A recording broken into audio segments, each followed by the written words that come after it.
Que Dieu vous bénisse richement. Je vous salue ce soir dans le précieux nom du Seigneur Jésus-Christ. C'est encore un privilège que Dieu nous a accordé d'être conviés dans sa présence. Amen. Sans plus tarder, nous allons nous lever pour lire les Saintes Écritures.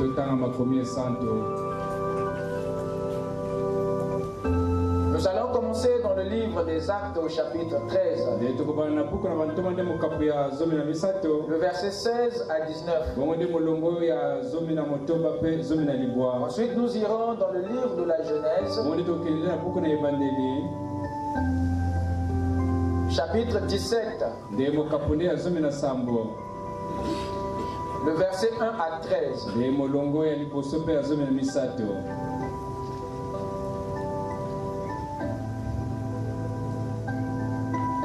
Acte 13.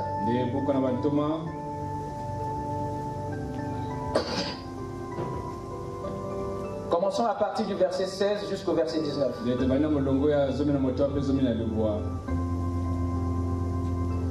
Paul se leva et ayant fait signe de la main, il dit: Oh Israélites, et vous qui craignez Dieu, écoutez. Le Dieu de ce peuple d'Israël a choisi nos pères. Il mit ce peuple en honneur pendant son séjour au pays d'Égypte. Et il l'en fit sortir par son bras puissant. Il les nourrit près de 40 ans dans le désert. Et ayant détruit 7 nations au pays de Canaan, il leur en accorda le territoire comme propriété. Amen. Prions le Seigneur.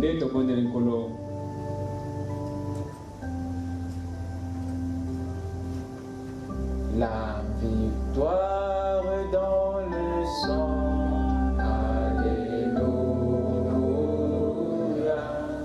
Dans le sang de Jésus-Christ, mon sauveur. La victoire est dans le sang. Alléluia. À Jésus la gloire, à lui l'honneur. Chantons gloire. Gloire, puissance à l'agneau. Gloire, à lui l'honneur, à lui l'honneur. La victoire est dans le sang. Alléluia.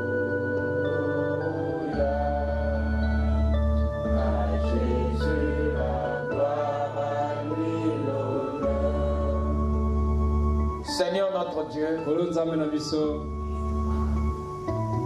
nous te disons merci Seigneur pour la grâce que tu nous as donnée de venir entendre ta parole. Car tu as dit dans tes saintes écritures, tes paroles sont esprit et vie. Donne-nous la vie qui est derrière la parole. De façon que chacun repart rempli du Saint-Esprit, rempli de la vie de Dieu. Nous te demandons, Seigneur, de nous regarder chacun au travers de ton sang. Car toi seul sais, Père, ce qui nous manque réellement. Puisses-tu, Seigneur, parcourir chaque cœur et exaucer chaque requête. Oh Dieu, que les malades soient guéris par ta parole, que les âmes soient sauvées par ta puissance, que le Saint-Esprit, l'Esprit de victoire, puisse, Seigneur Dieu, accorder un réveil dans chaque cœur. Que toutes les semences mortes soient vivifiées et que, Seigneur, la transformation soit en cours. Bénis ta parole, Seigneur. Viens nous enseigner ce soir. Enlève les ténèbres, éclaire notre esprit de façon que, Père, nous marchons dans la foi, dans la connaissance de notre Dieu et dans la perfection. Bénis chaque homme, bénis chaque femme, Seigneur. Au reste, oh Dieu, bénis-nous, oh Dieu. Bénis ton peuple partout sur la terre. Et bénis ta présence au milieu de ton nation. Car nous te l'avons ainsi demandé. Dans le nom qui ne faillit jamais. Le nom qui est au-dessus de tous les esprits. Le nom du Seigneur Jésus-Christ. Amen. Je vous prie de vous asseoir. Ouvrons alors dans Genèse chapitre 17.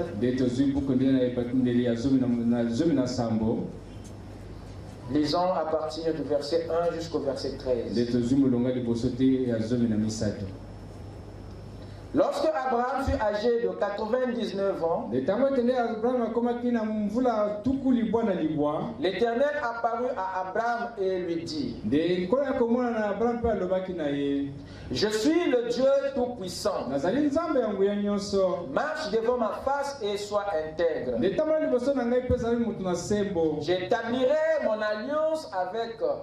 J'établirai mon alliance entre moi et toi. Et je te multiplierai à l'infini. Abraham tomba sur sa face. Et Dieu lui parla en disant: Voici mon alliance que je fais avec toi. Tu deviendras un père d'une multitude de nations. On ne t'appellera plus Abraham, mais ton nom sera Abraham. Car je te rends père d'une multitude de nations. Je te rendrai fécond à l'infini. Je ferai de toi des nations. Et des rois sortiront de toi. J'établirai mon alliance entre moi et toi. Et tes descendants après toi, selon leur génération. Ce sera une alliance perpétuelle, en vertu de laquelle je serai ton Dieu et celui de ta postérité après toi. Je te donnerai à tes descendants après toi le pays que tu habites comme étranger, tout le pays de Canaan, en possession perpétuelle, et je serai leur Dieu. Dieu dit à Abraham: Toi tu garderas mon alliance, toi et tes descendants après toi, selon leur génération. C'est ici mon alliance que vous garderez entre moi et vous et ta postérité après toi. Tout mâle parmi vous sera circoncis. Vous vous circoncirez et ce sera un signe d'alliance entre moi et vous. À l'âge de 8 jours, tout mâle parmi vous sera circoncis selon vos générations, qu'il soit né dans la maison, qu'il soit acquis à prix d'argent, de tout fils d'étranger, sans appartenir à ta race. On devra circoncire celui qui est né dans la maison et celui qui est acquis à prix d'argent. Et mon alliance sera dans votre chair une alliance perpétuelle.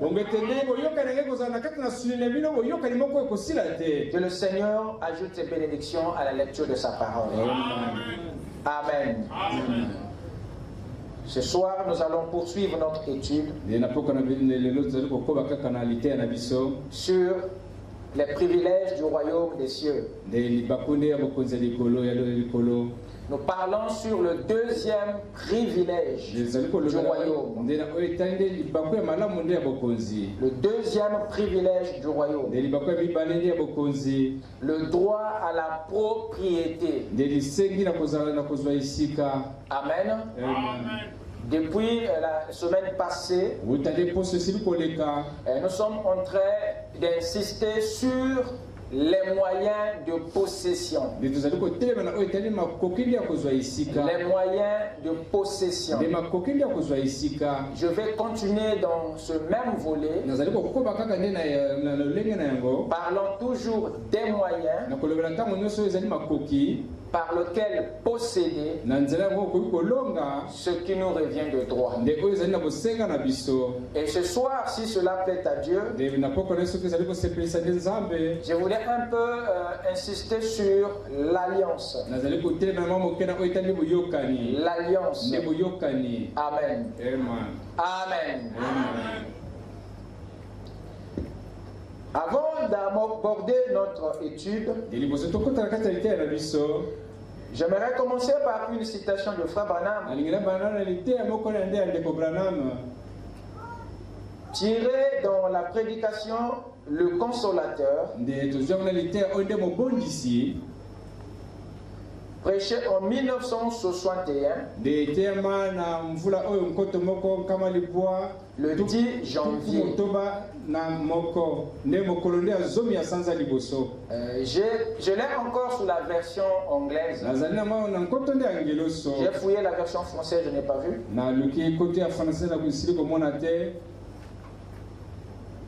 Je vais commencer la lecture à partir du paragraphe. Je vais prendre juste le paragraphe 56.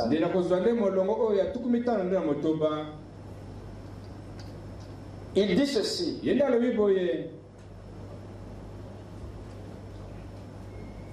But when we know we are bypassing something. Il dit, lorsque nous nous rendons compte que nous passons à côté de quelque chose, lorsque nous nous rendons compte que nous outrepassons quelque chose, that some great heritage that belong to us, que nous passons à côté d'un grand héritage qui nous appartient, lorsque nous nous rendons compte que nous passons à côté de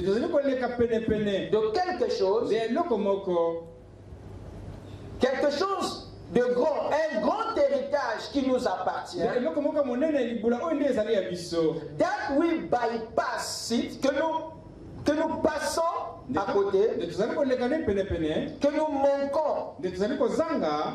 Because our church said they don't believe in this today. Parce que notre église dit que ils ne croient pas en cela aujourd'hui. It is not for us today. Ce n'est pas pour nous aujourd'hui. If we bypass that, then we spoil our heritage. Et si nous passons à côté de ça, si nous passons outre la chose, alors nous perdons, nous gaspillons notre héritage. Amen. Le prophète est en train d'exposer une pensée très très capitale.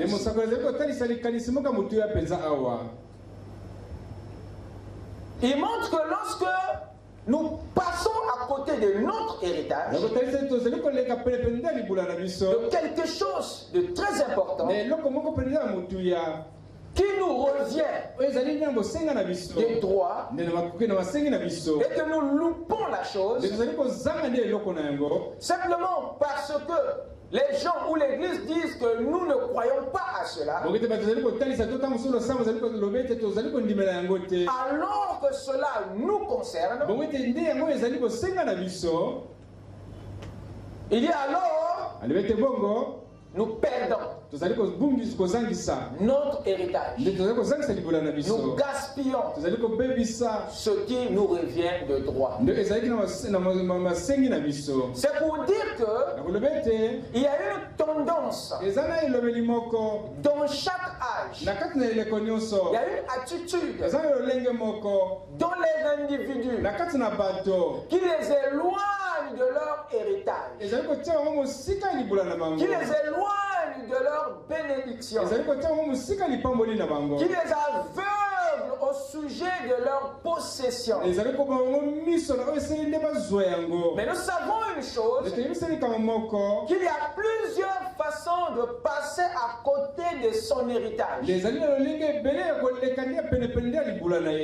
a d'abord l'ignorance de l'héritage. Ça, c'est un premier détail. L'ignorance de l'héritage. L'ignorance de son héritage.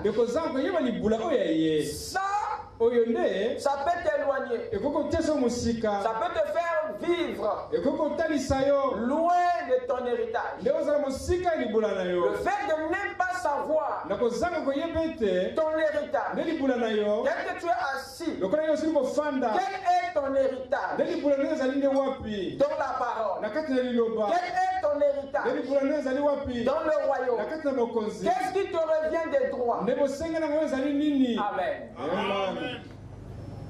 L'ignorance de l'héritage, l'ignorance de son droit, ça c'est une autre affaire qui s'ajoute.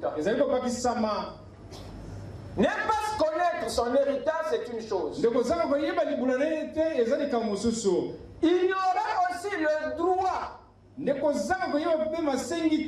tu as en tant que fils de Dieu, en tant que fille de Dieu, ne pas connaître tes droits, c'est très dangereux. C'est très dangereux. Amen. Le troisième élément qui vient, c'est l'ignorance des moyens de possession.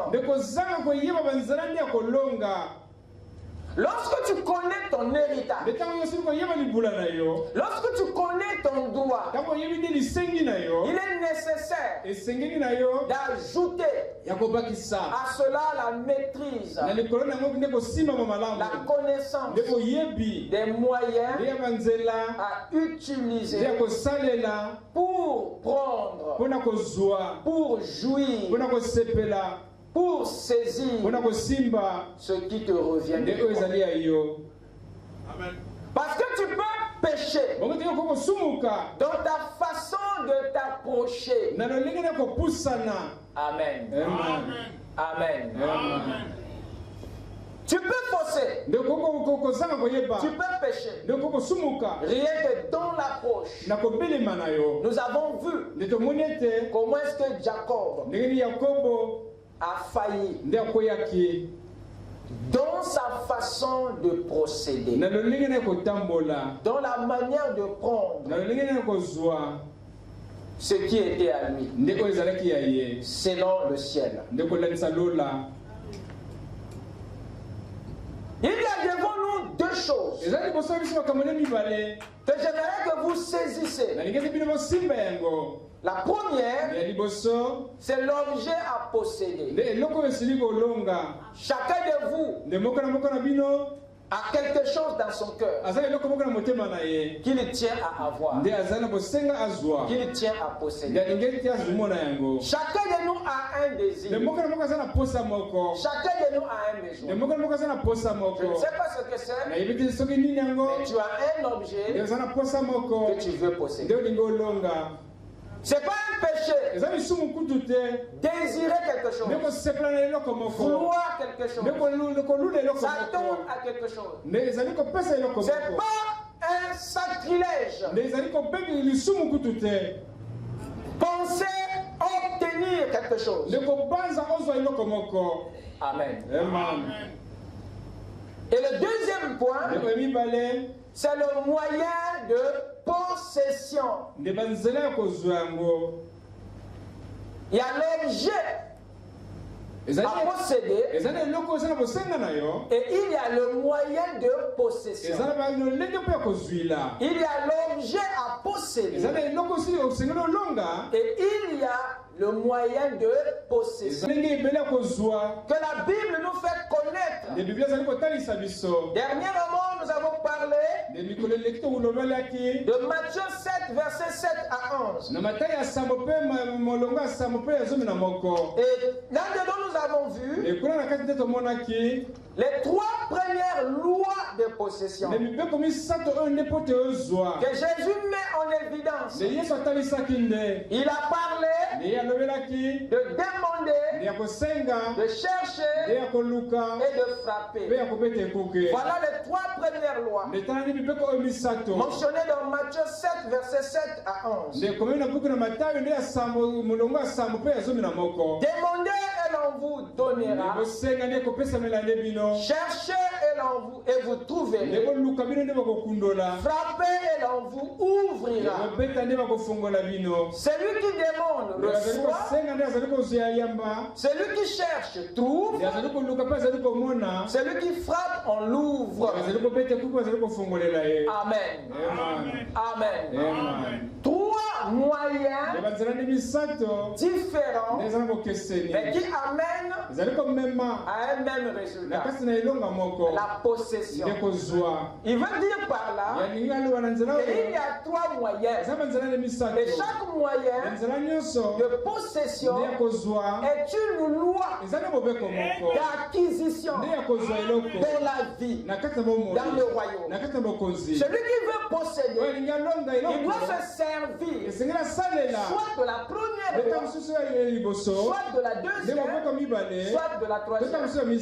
Il nous fait comprendre que tout dans la vie ne s'obtient pas de la même manière. Je parle à moi-même. Il y a certains qui jusqu'à présent n'ont pas encore reçu et ne reçoivent pas encore ou ne recevront jamais. Vous savez pourquoi? Parce qu'ils ne demandent pas. Il y a certains aujourd'hui qui ne reçoivent pas encore parce qu'ils n'ont pas encore cherché. D'autres ne reçoivent pas parce qu'ils ne frappent pas. Amen. Amen. Et notre mépris envers ces lois de possession nous gardera dans la privation. dépravation. Votre orgueil vous maintiendra dans le manque, dans la précarité, dans le chômage, dans la souffrance, aussi longtemps que vous ne vous abandonnez pas au respect des lois de possession. Si ce que tu attends ne viendra que par la demande, écoutez-moi bien, la recherche ne te le donnera pas. Amen. Vous m'avez écouté? Amen. Si ce dont tu as besoin ne vient que par la demande, un autre moyen ne te le donnera pas. Parce qu'il y a des moyens que Dieu a prévus pour te donner certaines choses. Ce n'est pas le désir que Dieu regarde. Ce n'est pas le désir qui compte. Mais le moyen d'accomplir ce désir compte aussi pour Dieu que l'objet lui-même. Donc les enfants de Dieu sont dans une confusion. Raison pour laquelle beaucoup de besoins ne sont pas encore satisfaits. Parce que vous n'avez pas le discernement sur les moyens de posséder ce dont vous avez besoin. Amen. Amen. Amen. Alors nous avons vu des gens aller chercher ce qu'ils sont censés obtenir par la demande. Tu perds le temps, l'énergie. Et à la fin, quand tu demandes, tu ne reçois pas. Tu vas dire que les gens sont mauvais, alors que cette chose-là, Dieu n'a jamais prévu de les donner par la demande. Dieu veut que tu cherches pour que tu trouves ce que tu veux obtenir par la demande. Qui vous a dit que tout se donne par la demande? Voilà pourquoi même les prières, c'est à ce niveau-ci. Les prières, c'est au niveau de la demande. Beaucoup veulent tout résoudre, surtout les religieux. Leur moyen par excellence, c'est la prière, c'est la demande. Et ils ont oublié, ils ont supprimé le reste des moyens dans leur esprit. Dieu ne te donnera pas tout par la prière.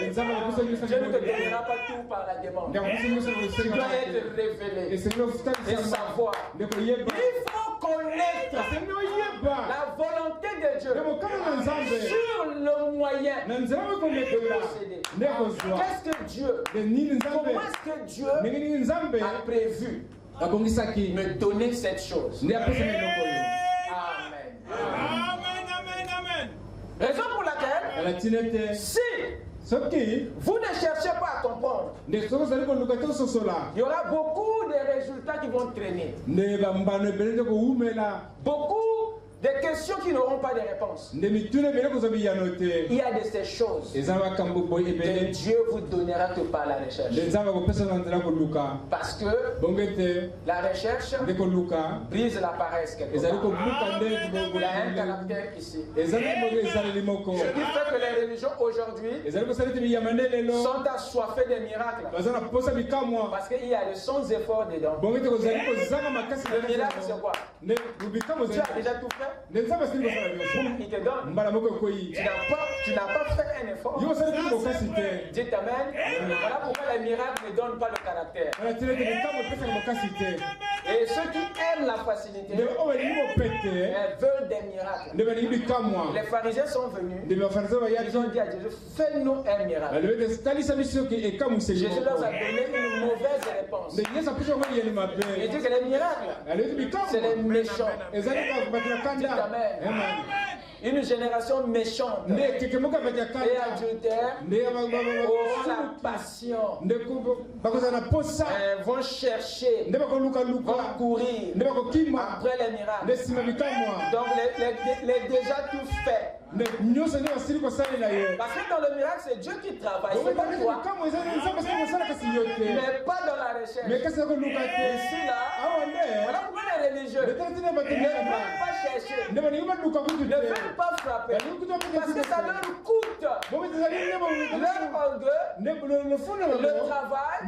Il y a un prix à payer pour chercher. Mais il y a un parcours. C'est ça le problème. Oh non, il fait chaud. Oh, il y a la pluie. Il y a beaucoup de contraintes qui empêchent les gens à chercher. Alors si tu attends la chose par la demande, alors que c'était prévu au ciel, que tu l'obtiennes par la recherche, tu passeras des années à attendre. Attends, ça ne viendra pas. Parce que ça là, tu l'auras quand tu auras cherché. Et la chose t'attend au bout de la recherche. Celui qui cherche trouvera. Dites amen. Mais quand tu cherches par la demande, ce que tu es censé avoir par la recherche, il y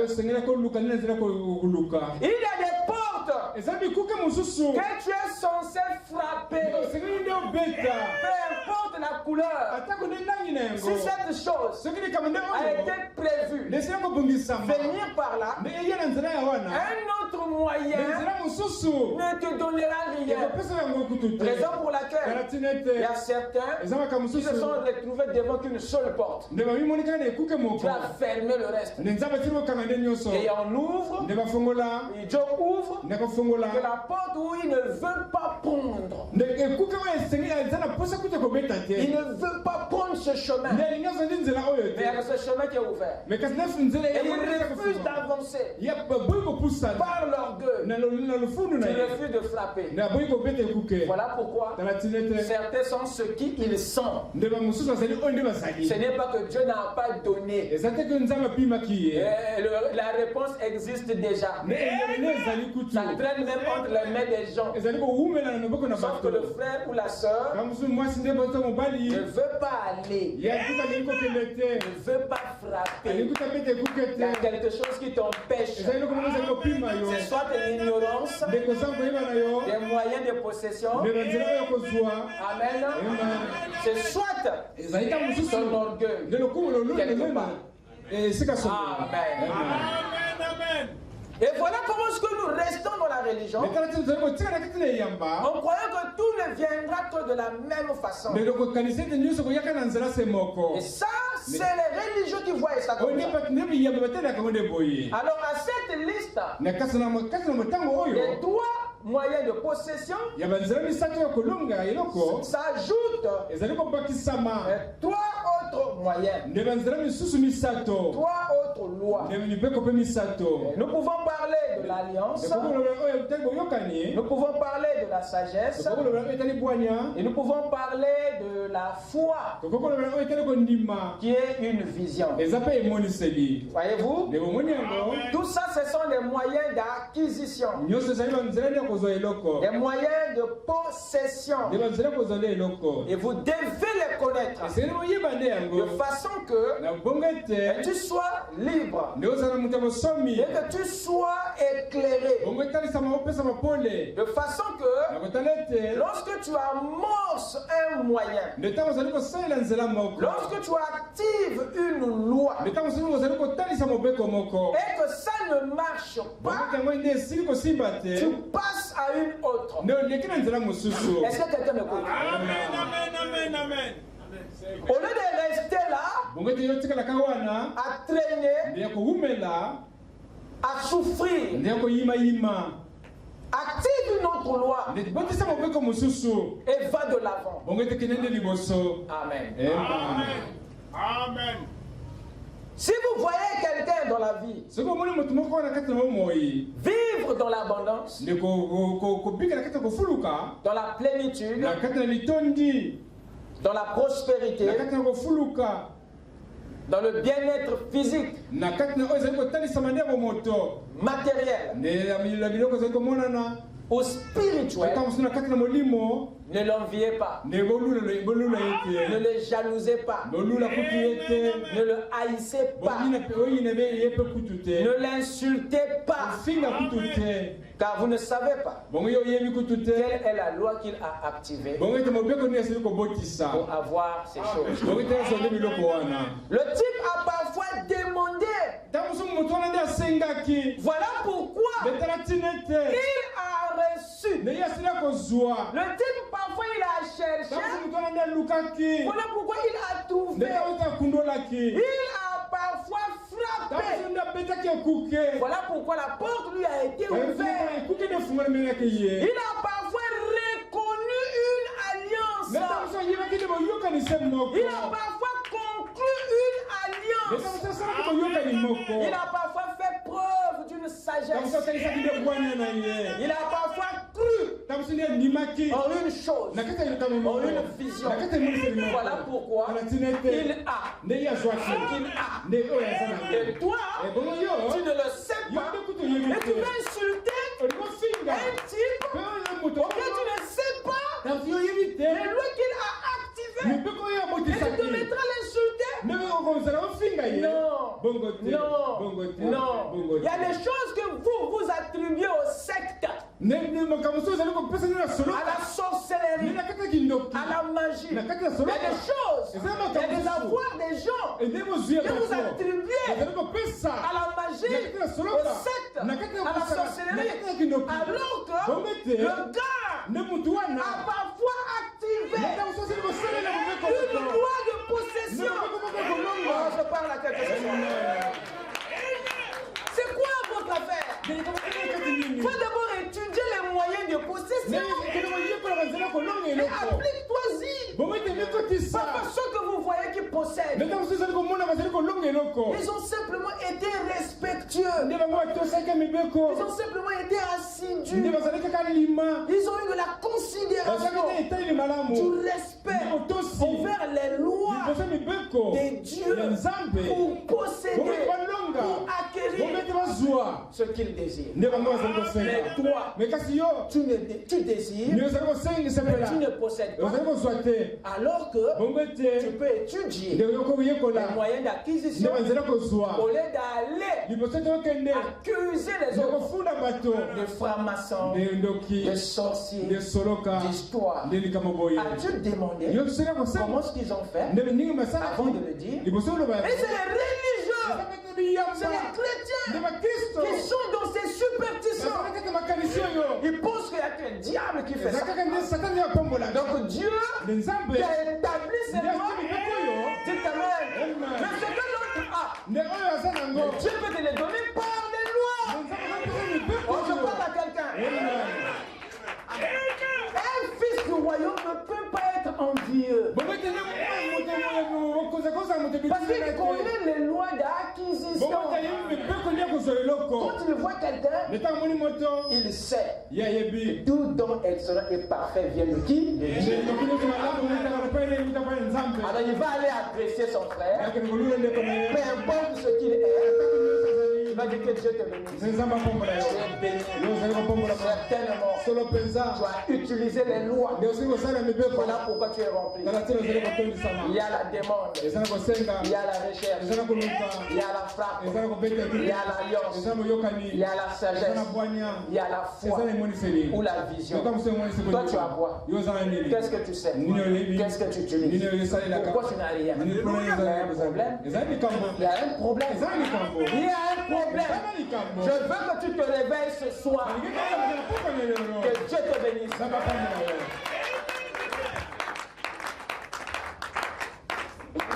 Il y a un problème avec les religieux. Même ce qui est universel. Vous voulez à tout prix que ça soit mystique. Vous attribuez à Satan les gloires qu'il ne mérite pas. Il y a des exploits que vous l'attribuez, lui il est surpris, le diable est surpris. Des fois il dit à Dieu, tu sais que tes gars me scandalise, même quand toi Dieu tu bénis, il pense que c'est moi. Oh frère, ça c'est la magie, frère. Frère, ça c'est la formation, frère. Mais où est Dieu? Il y a un problème. Et je ne veux pas que vous soyez malade à ce point. Parce que notre attitude vis-à-vis de la prospérité est diabolique. Elle n'est pas divine. Dès lors que tu ignores qu'il y a des lois légales que Dieu a établies pour posséder quoi que ce soit dans le royaume, alors tu ne peux plus prendre ton frère en aversion. Je parle à quelqu'un? Amen. Nous avons un problème. L'église a un problème. Et la plupart des religieux se battent avec leurs besoins. Ils se battent avec leurs désirs.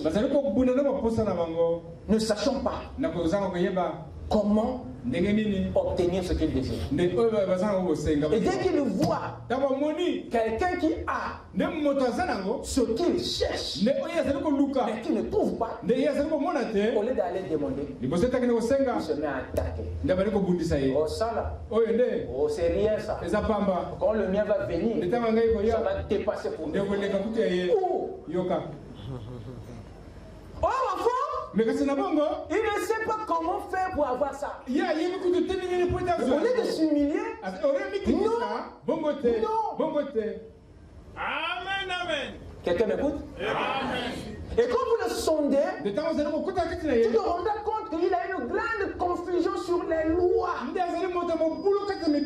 ne connaît pas comment mettre la main sur ce qu'il désire. Une grande confusion règne dans les esprits des chrétiens. Les païens réussissent là où vous échouez. Parce qu'eux, ils voient les choses correctement. Alors que vous, qui êtes censés voir plus loin que eux, c'est eux qui voient mieux que vous. Et au lieu que cela vous interpelle, non, vous continuez à marcher comme ça. Quelqu'un peut dire amen? Amen, amen. C'est vrai. Un croyant n'est pas un idiot. Un croyant n'est pas un ignorant. Vous ne venez pas à l'église pour n'apprendre que le ciel. Vous venez ici pour apprendre aussi la terre. Parce que vous vivez. Vous êtes là un être céleste, mais qui vit dans un corps terrestre. Amen. Vous venez ici pour s'instruire au sujet du royaume et au sujet de la terre. Parce que la terre vous a été donnée. Alors ne sois pas absent. Ne fais pas semblant comme si tu ne vis pas avec nous. Dieu t'amène. Même si tu seras enlevé. Mais tu fais des enfants sur la terre. C'est pas au ciel que tu les fais. Tu vis avec nous ici. Tout à l'heure là, tu vas prendre les moyens pour repartir chez toi. Ce sont les problèmes que tu règles ici. Ne fais pas semblant. Je t'amène.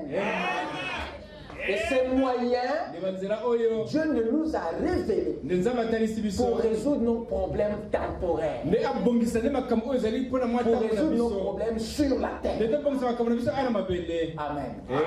Comment avoir des solutions devant les situations, devant les besoins que nous confrontons lors de notre passage dans ce corps. Ne les ignore pas, parce que tu vas haïr Dieu pour rien. Tu vas haïr les frères pour rien. Tu vas haïr le message pour rien. Tu vas haïr l'église pour rien, à cause de ton ignorance. Quelqu'un peut dire amen? Je n'ai pas fini. La Bible dit, dans Marc 16, voici les signes, voici les miracles qui accompagneront lesquels ceux qui auront prêché, lesquels ceux qui auront cru. Cru à quoi? À la parole. Dites amen. Donc ces miracles, si tu ne les vois pas, si ces miracles ne t'accompagnent pas, c'est pas la faute du pasteur, c'est pas la faute de l'église. S'il y a quelqu'un qu'on doit suspecter, c'est d'abord ta propre foi. Donc tu n'as pas encore cru, parce que c'est écrit, ça accompagne ceux qui auront cru. Dites amen. Alors tu as cru ou pas? Alors cette écriture, il le dit. Dites amen. Donc si tu quittes l'église parce qu'un miracle ne s'est pas fait dans ta vie, c'est toi le problème. Donc tu n'as pas cru. Où est ta foi sur la promesse? Parce que ça va accompagner ceux qui vont croire. Tu parles à quelqu'un? Notre attitude devant les choses n'est pas correcte. Amen. C'est très capital, mes chers amis. C'est très très important. Donc il y a la volonté de Dieu que nous devons découvrir sur les moyens. Si tu as besoin que Dieu te dise ce que tu dois avoir, tu as besoin aussi qu'il te révèle comment avoir ce que tu désires. Donc la volonté de Dieu s'applique sur les moyens. De peur que tu attendes ici ce que tu es censé avoir ici. Que tu cherches ici ce que tu es censé obtenir par la sagesse. Quelqu'un m'écoute? Amen. Et beaucoup restent encore dans cette confusion. Lisez un peu Frère Branham ici, dans la prédication, l'absolu. Vous êtes avec moi? Amen, amen. La prédication absolue, paragraphe 165. Le prophète dit ceci. Regardez un peu, comme je l'ai prêché ici au tabernacle il n'y a pas longtemps. Il y avait Akab et il y avait Josaphat. Et ils étaient en train de monter à Ramoth en Galade pour repousser. Fondamentalement, ils avaient raison. Fondamentalement, ils avaient quoi? Raison. Le pays leur appartenait effectivement. Et l'ennemi, les Syriens, remplissaient le ventre de leurs enfants avec le blé que les Israélites devaient manger. Et qui était leur propriété donnée par Dieu. Donc, fondamentalement, cela paraissait bien. Viens avec moi, montons-y, et nous les repousserons du pays. Eh bien, cela paraît vraiment bien. Fondamentalement, c'était juste. Mais il y avait des conditions. Vous savez ça? Amen. Fondamentalement montre ici une scène que vous lisez constamment dans votre Bible. Les Syriens avaient occupé Ramoth en Galade, qui était une province au nord d'Israël. Et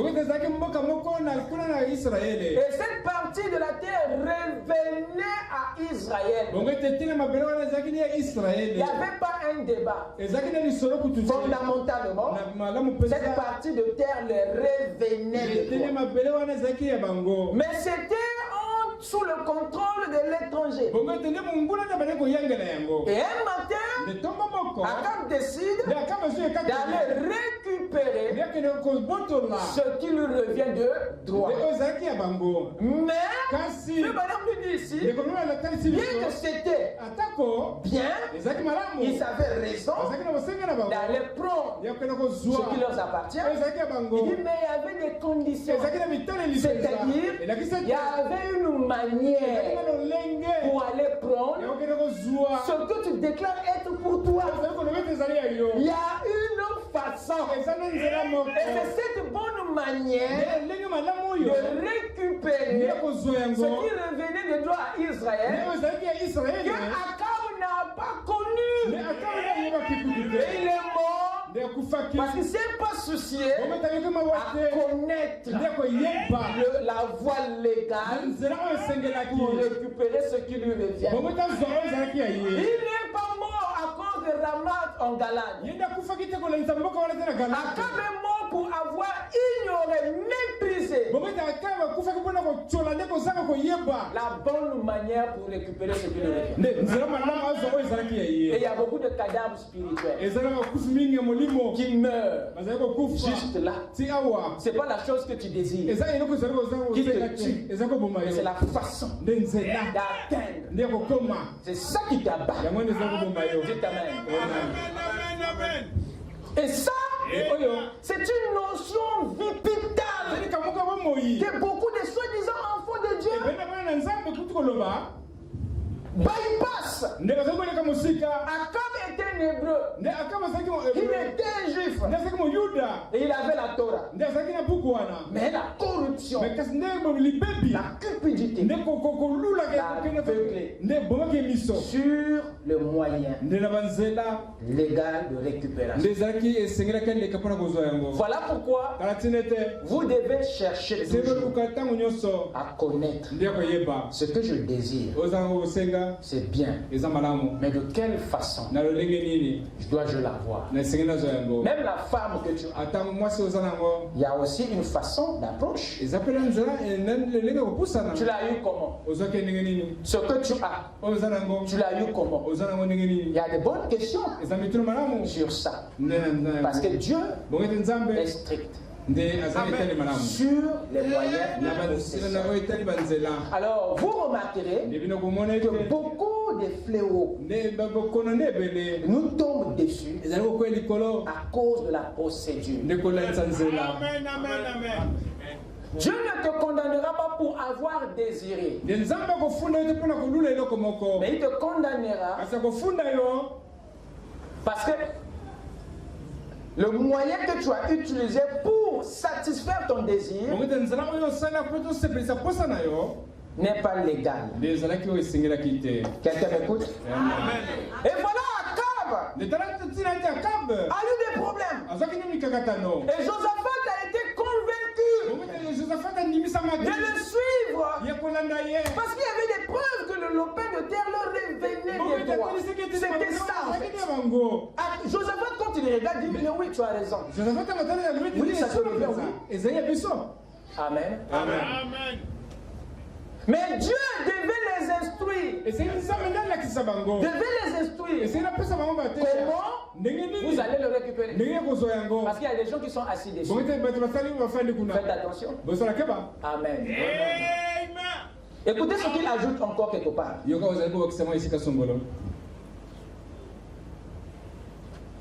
Dans la prédication de la voix du cygne,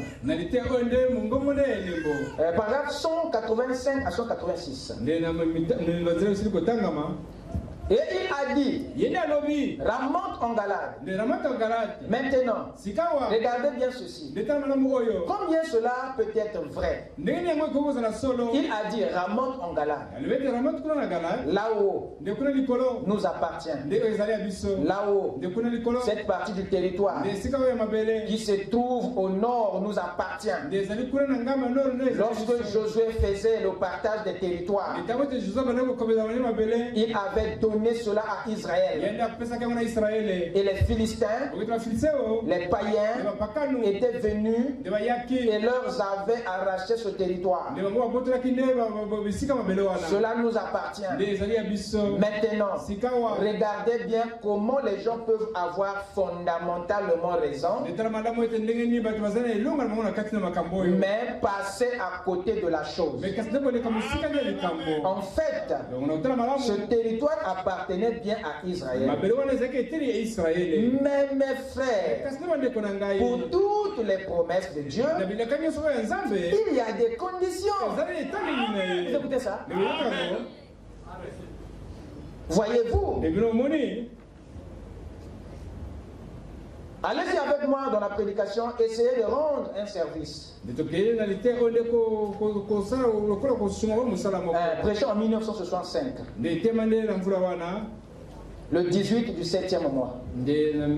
Paragraphe 67. Il dit ceci, Frère Branham. Ainsi, ces hommes, il parle ici de Josaphat et Akab. Ces hommes regardèrent cela du côté naturel. Cela nous appartient. Quoi, Ramoth en Galade. Mais, voyez-vous, ils ne cherchèrent pas la parole, ni la volonté de Dieu. Amen. Quelle était la volonté de Dieu sur cette affaire? Dieu leur avait déjà fait connaître par leur père que cette partie était à eux. Donc ils n'avaient plus à aller demander Dieu sur la nature de cette portion de terre. Si c'est à eux ou aux Syriens, ils n'allaient plus chercher la volonté de Dieu sur l'appartenance. Mais la volonté de Dieu, ils devaient les chercher sur le moyen de possession. Comment maintenant ramener ce qui nous appartient? C'est sur ça le moyen d'acquisition. C'est sur le moyen, l'approche, la procédure qu'ils allaient demander la conduite de Dieu. Amen. Amen. C'est très important. C'est très important, mes chers amis. Alors, voyons un peu l'alliance. Nous avons vu que l'alliance est le moyen de possession le plus exceptionnel. Le plus exceptionnel de tous. L'alliance, c'est le seul que Dieu utilise pour bénir une nation, une lignée, une famille, une génération. Amen. Par l'alliance, Dieu bénit plus d'une personne. Et c'est le moyen de possession le plus puissant que Dieu ait jamais utilisé. C'est par l'alliance que Dieu bénit les vivants et ceux qui ne sont pas encore nés. L'alliance. Amen. Il n'y a pas un moyen d'acquisition qui dépasse l'alliance. Et dans toute la Bible, vous verrez que les grandes possessions, les grandes bénédictions, les grands héritages, Dieu ne les donne que par l'alliance. Certes, beaucoup ont obtenu au travers des autres moyens. Mais l'alliance ici, c'est un moyen particulier, un moyen spécial par lequel Dieu. Amen. Tout ce qui est bon, grand et générationnel transcende par l'alliance, passe par l'alliance. Le patrimoine héréditaire transcende par l'alliance. Les grandes bénédictions, Dieu ne les transmet que par l'alliance. Nous avons lu ici Actes chapitre 13. Ouvrez cette écriture avec moi rapidement. Pour voir la puissance de l'alliance. Acte 13. Nous avons lu le verset 16. Il dit ici que Dieu, le Dieu, commençons à partir du verset 17. Le Dieu de ce peuple d'Israël a choisi nos pères. Les pères dont Paul parlait ici, que Dieu avait choisi, c'était les 12 patriarches, les 12 enfants de Jacob. Il dit le Dieu de ce peuple a choisi nos pères. Il a mis ce peuple en honneur pendant son séjour au pays d'Égypte. C'était les enfants de Jacob, une famille au moins de 72 personnes qui étaient venues en Égypte. Et il dit ici que Dieu mit en honneur ce peuple au pays d'Égypte. Quel est l'honneur? Quel est l'honneur que Dieu leur avait fait au pays d'Égypte? C'était la riche province de Goshen. Parce qu'eux, ils venaient de la Palestine du désert. Mais en Égypte, ils ont eu la grâce d'avoir une province la plus riche de l'Égypte. C'était la grâce de Dieu pour eux. C'est Dieu qui leur avait fait honneur. Et Paul continue. Et il l'en fit sortir par son bras puissant. De quoi parle-t-il ici? De la sortie. Voyez-vous, de ce peuple de l'Égypte. Il parle ici de la délivrance. De la délivrance qui s'est fait par sa main puissante, qui est Moïse, la main puissante de Dieu. Voyez-vous, il continue, il les nourrit près de 40 ans dans les déserts. Il parle de la provision alimentaire. La provision alimentaire pendant 40 années. Voyez-vous, qui le fait ici? C'est toujours il. Il leur donna. Il leur fit ceci. C'est Dieu qui est derrière cette grâce. C'est Dieu qui est derrière cette délivrance. C'est toujours Dieu qui est derrière la provision alimentaire. Quelqu'un m'écoute? Le verset 19.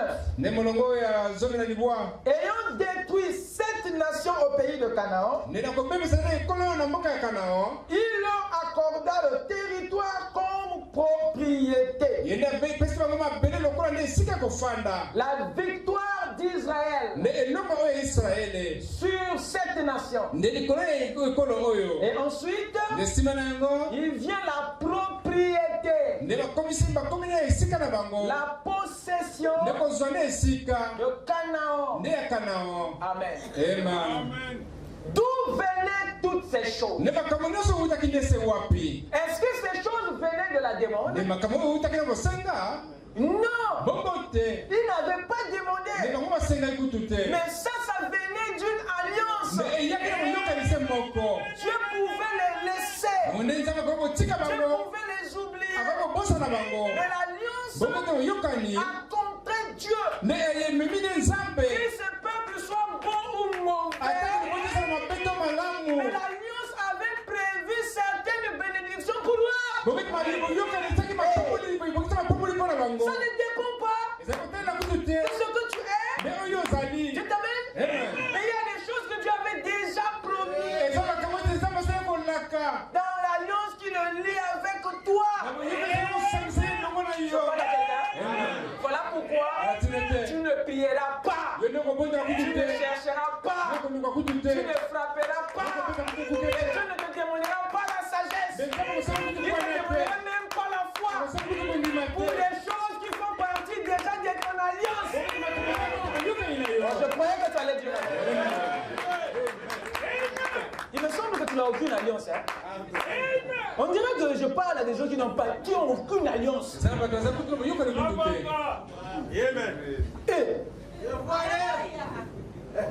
Vous écoutez ça? Ils étaient en Égypte. Ils n'ont pas demandé ça. C'était le devoir de Dieu dans l'alliance. Que tu sois rouge ou blanc, lui, il a des devoirs envers toi. Pas envers ta couleur. Amen. Donc il y a des choses que vous appelez dans la vie, ah oh chance, non. Le hasard a fait, non. Il n'y a pas d'hasard. Ce sont les surprises de ton alliance. Ils n'étaient pas encore nés quand Dieu a fait cette alliance avec Abraham. Je fais alliance avec toi et avec ta postérité. Aucun d'entre eux n'était là. Quand Dieu a promis tout ça, ils étaient en train de jouir des bénédictions d'une alliance que Dieu avait conclue avec leur père. Amen. Vous écoutez ça? Amen, amen, amen. Ils étaient dans l'esclavage. Mais la bénédiction de l'alliance est venue. Ça ne s'est pas arrêté là-bas parce qu'ils étaient dans le péché. Ah, tu comprends pourquoi? Tu prospérais quand tu étais dans le monde. Et mon frère, ça ne commence pas seulement quand tu es né de nouveau. Il dit qu'il nous a aimés alors que nous on était ennemis. Et Dieu ne peut pas t'aimer sans te donner. Impossible. Dieu donne toujours à ceux qu'il aime. Dieu ne prive jamais. Même si tu es en inimitié, Dieu ne prive jamais ceux qu'il aime. La Bible dit Dieu a tellement aimé le monde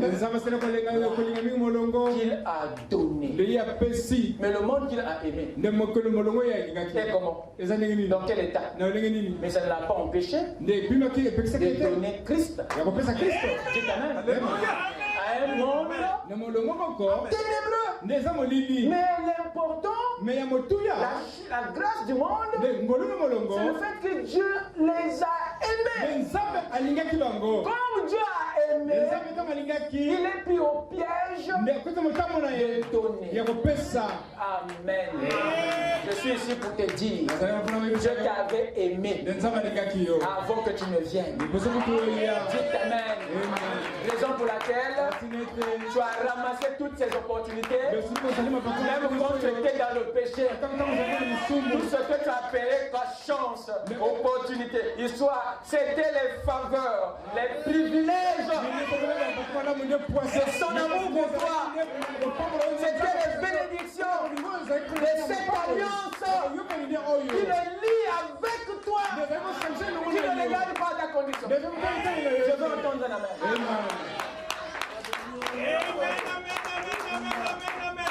Donc dans l'alliance, quand vous rentrez dans l'alliance, vous allez découvrir il y a des choses que je possède déjà, mais que je suis en train de chercher, que je suis en train de prier. C'est quoi cette affaire? Raison pour laquelle chacun doit reconsidérer son alliance. Cela va augmenter ta foi. Et tu vas aimer Dieu. Et ta prière va changer. Parce que tu vas découvrir le contenu de l'alliance et ton attitude va changer. Tu ne vas plus chercher ce que tu cherchais hier. Parce qu'aujourd'hui, tu comprendras que ça figure déjà dans l'alliance. Amen. Dieu t'avait déjà donné ça par l'alliance. Et toi tu continues à demander. Tu continues à chercher. Tu continues à frapper. Tu lis les livres pour être sage. Tu cherches à jeûner pour monter la foi. Pour posséder ce que Dieu avait déjà donné dans l'alliance. Voilà pourquoi il a dit: pourquoi vous vous inquiétez de ce que vous allez manger, de ce que vous allez boire, de ce que vous allez vous vêtir? Il dit: pourquoi vous cherchez ça?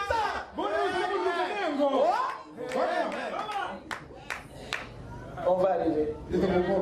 Amen.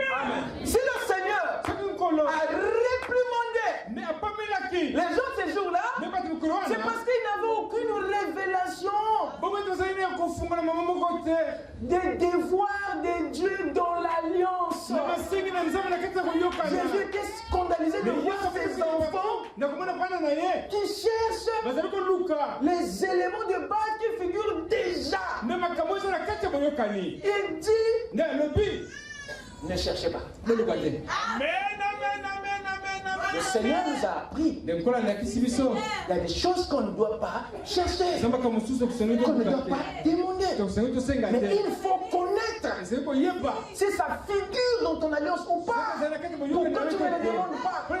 C'est la révélation qui manque aux enfants de Dieu. Amen. Amen. L'alliance, c'est le moyen le plus puissant. Mais que les enfants de Dieu ne connaissent pas bien. Dans quelle alliance es-tu?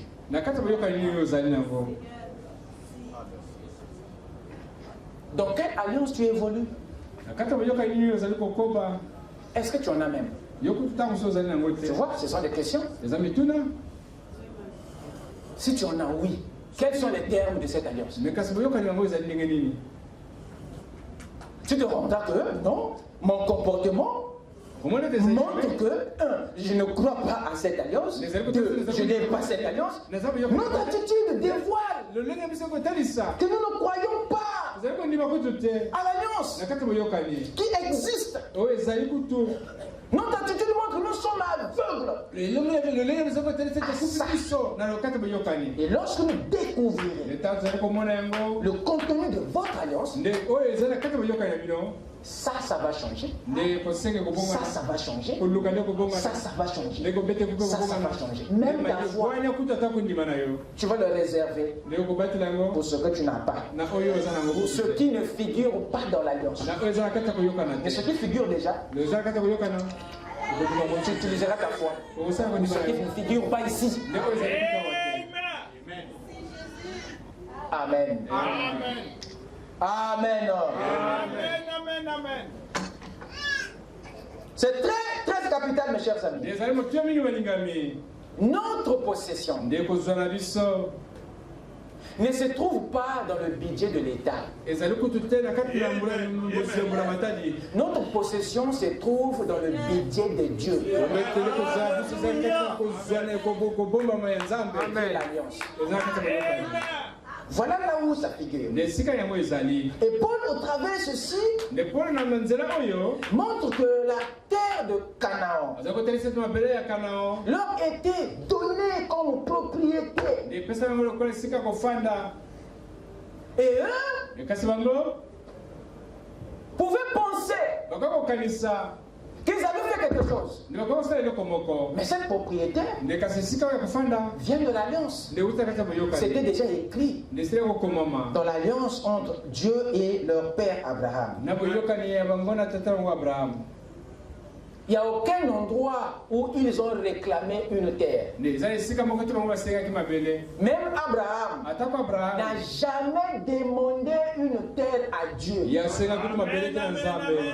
C'est Dieu qui, dans cette alliance, lui avait prévu ça.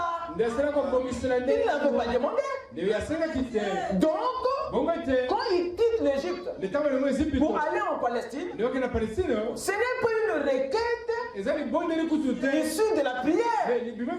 Non, c'est une bénédiction qui vient de l'alliance. Amen. Oh, que Dieu m'aide à vraiment avancer. Donc l'important ici, c'est que nous soyons conscients de notre alliance. Que nous soyons révélés au sujet de cela. Que nous puissions croire qu'il y a des choses que Dieu nous a déjà données dans cette alliance. Et ça suffit pour tout changer. Église, je vais vous dire pourquoi il nous a défendu de s'inquiéter au sujet de ces trois choses. Vous vous êtes déjà interrogé là-dessus? Pourtant, c'est les besoins fondamentaux de la vie. C'est les besoins élémentaires qui ne peuvent pas vous laisser indifférent devant le manque. Mais Jésus nous défend de se préoccuper. Il y a quel problème? C'est à cela que j'aimerais attirer votre attention. Savez-vous pourquoi il nous a défendus à les chercher? Manger, boire et se vêtir. 3. Il a dit que vous ne devez pas les chercher. Non, je pense que c'est une écriture que nous n'avons pas bien lue. Allons-y tous dans Matthieu 6. Ouvrez vos Bibles. Je pense que c'est sur ici que je vais essayer un peu de enfoncer la clé. Matthieu chapitre 6. Commençons la lecture à partir du verset 25.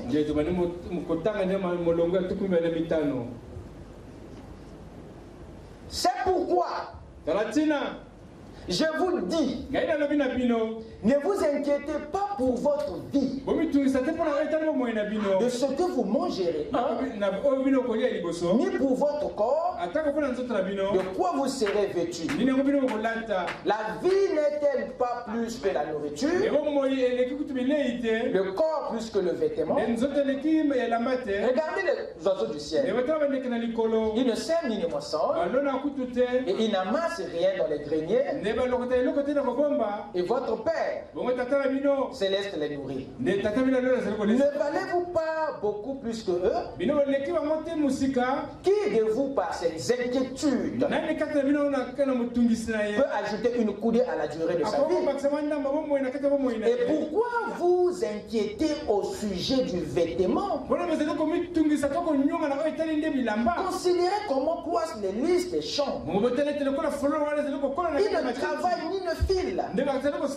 Cependant, je vous dis que Salomon, même dans toute sa gloire, n'a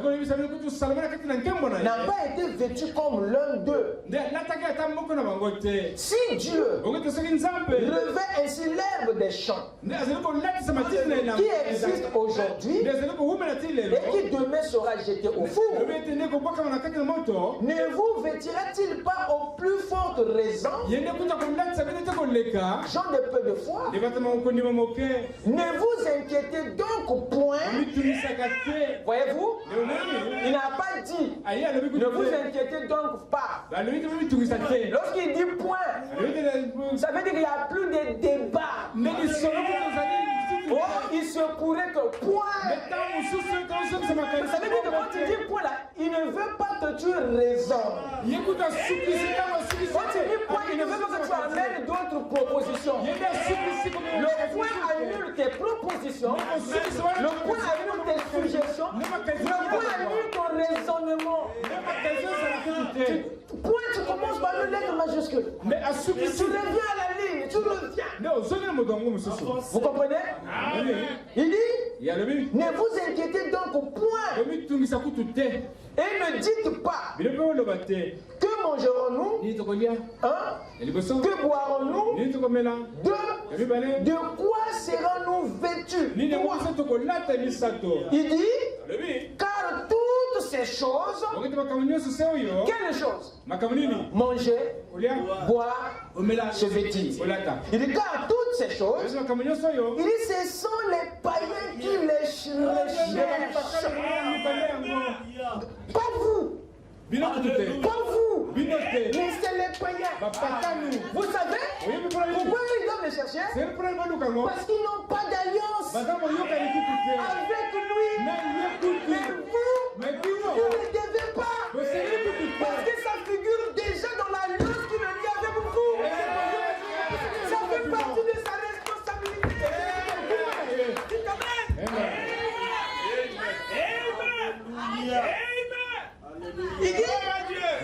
Il dit, ne vous inquiétez donc au point.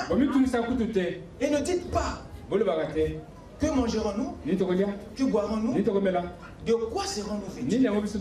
Car toutes ces choses, il dit, ce sont les païens. Voyez-vous, qui les recherchent. Écoutez, votre Père Céleste, il dit, votre Père Céleste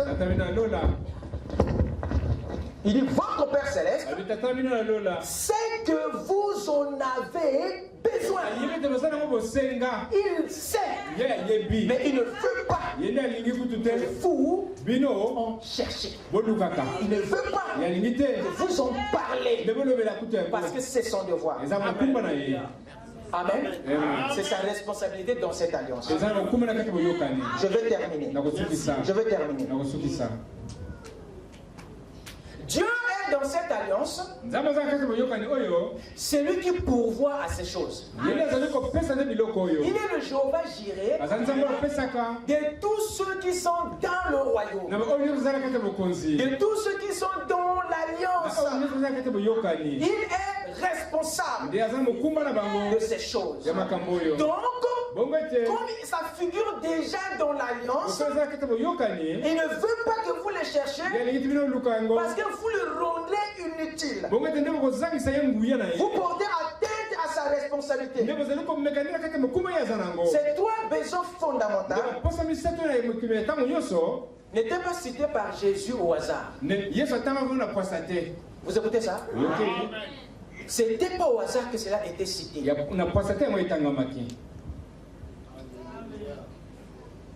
Il a parlé pour nous montrer que ces choses étaient à sa charge.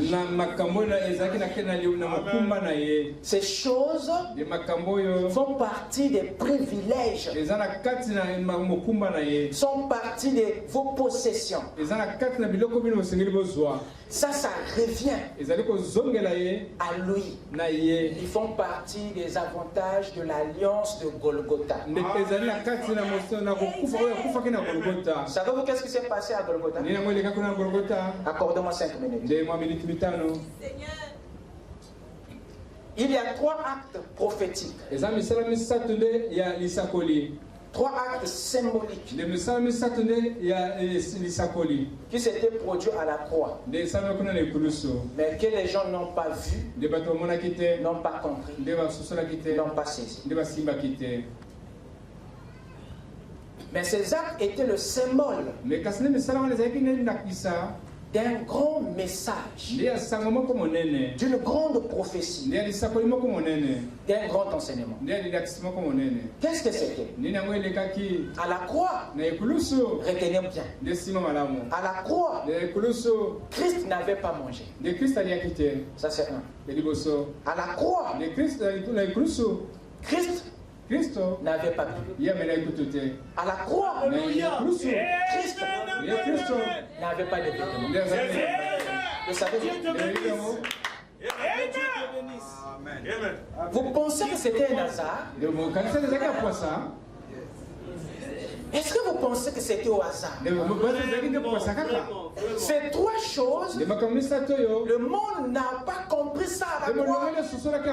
Pourquoi n'avait-il pas mangé? Pourquoi n'avait-il pas bu? Pourquoi était-il nu? Je parle à quelqu'un. Amen. Il était affamé, assoiffé et dévêtu à la croix. Pour vous dire, de façon prophétique, qu'il était affamé pour que toi tu aies à manger. Il était assoiffé pour que toi tu aies de quoi boire. Il était dévêtu pour que toi tu aies de quoi te vêtir. Donc cela montre qu'à la croix, Christ avait réglé ta question pour le manger, ta question pour le boire et ta question pour te vêtir. Ces éléments de base a déjà été réglé par lui dans la nouvelle alliance. Alors toi tu n'as plus le droit de les chercher parce que lui les a déjà réglés. Alors il vous dit à vous ne les cherchez pas parce que ça figure. J'ai déjà pris ça en charge dans l'alliance que j'ai fait avec vous à Golgotha. Que le Seigneur vous bénisse. Oh là là. Lèvons-nous. Le temps est parti. Le temps est parti. J'ai même triché encore un peu de vos minutes. Que Dieu vous bénisse. Amen. Nous allons continuer mardi. Amen. Amen. Amen. Amen. Avec nos têtes inclinées. Ma richesse et ma gloire. Et ma félicité. Oh Jésus, c'est de toi. Et tu m'as racheté. En confiance en toi, Dieu personne. Je vis mon espérance et je marche sans peur. Rien ne te laisse.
Que chacun parle à son Dieu. Alors qu'il se tient présent au milieu de nous. Quand il est en train de parcourir chacun. Élève ta voix, mon frère. Élève ta voix, ma soeur. Et parle à ton Dieu. De cette alliance qui t'a fait connaître ce soir. Et toutes ces bénédictions qu'il a répandues dans cette alliance qu'il a mis avec toi.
Là où le ciel s'écroule, là où je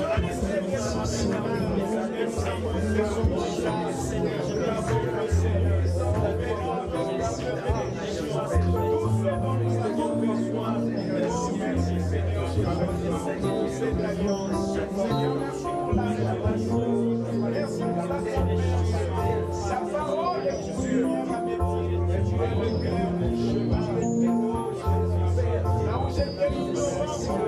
Bénédiction de l'alliance, alors que je pensais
Dieu Tout-Puissant, Père Céleste,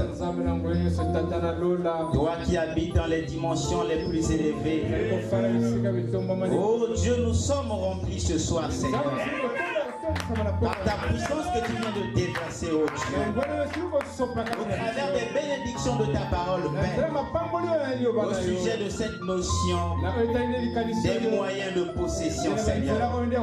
C'est vrai, oh Dieu Tout-Puissant, c'était une notion qui était mal comprise, Seigneur. Depuis la nuit des temps, oh Dieu Tout-Puissant, on était dans l'amnésie, Seigneur. Beaucoup de choses n'étaient pas comprises au sujet de cette notion. Mais ce soir, Seigneur, tu viens de nous dire que demander n'est pas rechercher, chercher n'est pas frapper, Seigneur. Et l'alliance, Seigneur, c'est la chose la plus excellente, Père. Voilà pourquoi tu viens de nous dire, Père, qu'il y a de ces choses, oh Dieu, qui sont réservées à nos pères, mais que ce n'est pas par le moyen de la prière. Voilà pourquoi nous te disons merci, Seigneur, pour cette révélation ce soir. Oh Dieu Tout-Puissant, nous croyons que lorsque la parole est prêchée, lorsque la révélation est donnée, Seigneur, l'obscurité est chassée et la vérité est placée dans les cœurs. Et nous voyons que chacun qui a entendu cette parole ce soir sortira ici, Seigneur, avec de nouvelles moyens de possession. Bénis chacun qui a entendu cette parole, Père. Et nous voyons que par l'écoute de cette parole, les vies ont été changées et de nouvelles choses ont été placées. Pour le reste, Père, remplis-nous davantage, oh Dieu, de ta puissance, Seigneur, afin que nous puissions cette fois-ci appliquer ce qui a été donné dans les instructions divines. Bénis le vase que tu as utilisé ce soir, Seigneur. Laisse que tu le protèges, oh Dieu, et que toute âme qui sera forgée contre lui sans cause les soit sans effet au nom de Jésus. Souviens-toi, Seigneur, de tes enfants qui sont venus, Père. Ce soir, certainement, ils ont apporté des requêtes dans les cœurs. Mais nous voyons que tu es la solution à tous les problèmes. Et pour le reste, Père, s'il y a un lendemain, oh Dieu, donne-nous encore les privilèges pour venir entendre des choses excellentes. Bénis chacun de nous. Bénis les dîmes et les offrandes qui seront prélevées pour toi. Pour le reste, Père, et la gloire, la louange te revient. Dans le nom de Jésus-Christ, que nous l'avons ainsi prié.